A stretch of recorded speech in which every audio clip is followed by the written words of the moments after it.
पानी के लिए बच्चे ख़रीदें तो कोई खूबसूरत चोलेसानी माशाल्लाह बेल चेक करें, कदकाठ चेक करें और पुट्ठा चेक करें और ये नकोड़ा चेक करें इसका माशाल्लाह प्योर चोलेसानी और ग्रोथ रेट भी माशाल्लाह बहुत अच्छा है इसका।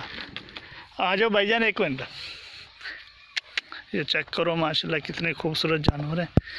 तो ये दोंदा हो गया? नहीं अभी खीरा है सर। खीरा है? खीरा। अच्छा ये देखना, दांत खोलना, इसका मुंह खोलो। तो ये देखो माशाल्लाह, ये आपको दिखाते हैं दांत। अभी ये खीरा है, ये देखो माशाल्लाह। ये खूबसूरत जानवर को शौकीन हज़रात लेना चाहे तो रब्ता कर सकते हैं।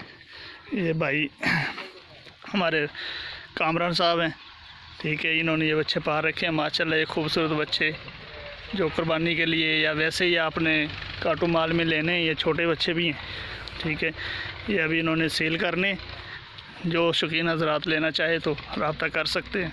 हम इनका नंबर स्क्रीन पे डाल देंगे, तो जो शौकीन हज़रात कुर्बानी के लिए या दूसरे बच्चे पुट्ठे के हिसाब से लेना चाहे तो वो भी मिल जाएंगे, इकट्ठे भी मिल जाएंगे, और अगर एक दो लेना चाहे वो भी मिल जाएंगे, ठीक है। ये माशाल्लाह हम कुर्बानी के लिए तैयार कर रहे हैं। ये देखो कितना खूबसूरत जानवर है, ठीक है इंशाल्लाह।